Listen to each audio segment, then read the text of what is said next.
farmers should be empowered, and that is the totality. If farmers are adequately empowered, then they will go back to farming.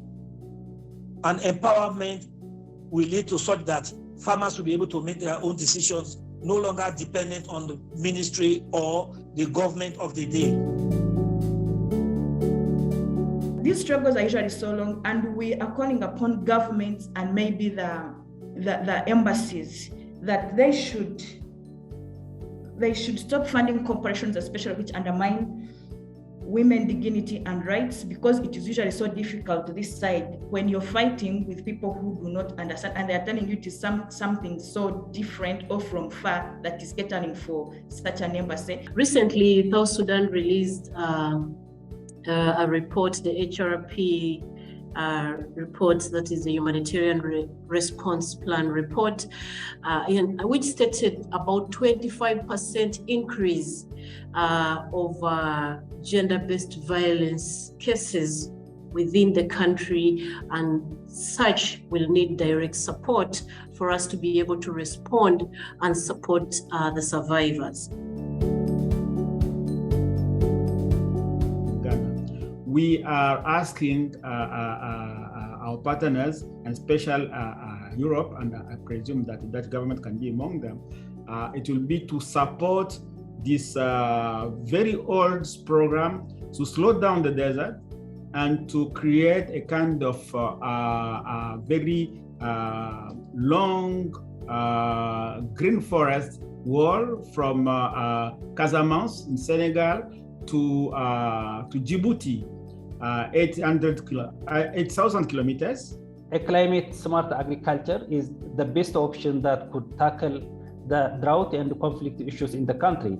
As I said before, majority of the conflicts and like the impact of the drought is just happening on the natural resource depletion issues, especially the water resources, the grazing areas, and the majority of the drought-prone areas, the drought-prone peoples are also pastoralists. We are trying to go a lot more digital. A lot of the clinics and hospitals are keeping electronic records, etc., which makes it easier to quickly see trends and react to what is on the ground. But I think sub-Saharan Africa on the whole has a way to go in appreciating what data can do in terms of trying to make your case, trying to understand what is going on, and reacting appropriately to any anomalies, inequalities that you may see within the health system.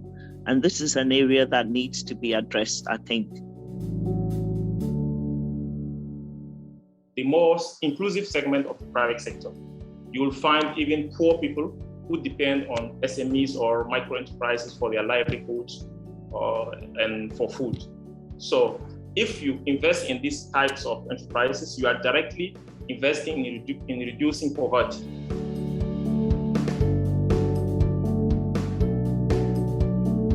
I recommend that the Dutch government helps already existing platforms and works with existing media like RNW, France Media Monde, Deutsche Welle to promote free speech, inclusivity, and all of this on a basis of truth-seeking, and fact-checking. As a recommendation, it would be to have constant consultations with digital rights activists and organizations in the region to build those data protection and freedom of speech policies every time we're working on improving the access to internet in Egypt and in Africa. Thank you so much. So let me take South Africa, where I'm based at the moment. There are restrictions, limited restrictions on freedom of expression. So how can we build on the gains that have been made, where journalists are able to speak, civil society is able to speak, and build institutions to the point where they are strong enough to withstand any restrictions that can take place? So first is that the Dutch government, and I think that it already does, should have a zero tolerance policy towards a repression of civic space. No tolerance at all So if they engage the Ugandan government, the African governments, and speak to them and impress upon them how important opening up civic space in Uganda is, then we feel that we'd be under less attacks.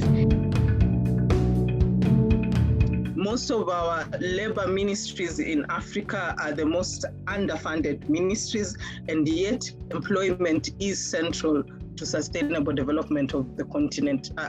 It's really ironic. So the leading question we have asked our 4 kickoff presenters is, what should the Dutch do or contribute in the coming years to foster peace, human security, and/or stability on the African continent? But more importantly, within the broader strategy, how do we shift? How does the Dutch government contribute to shifting more resources towards prioritization of protection and recovery, rather than the hardcore security that we continue to see around issues of countering violent extremism?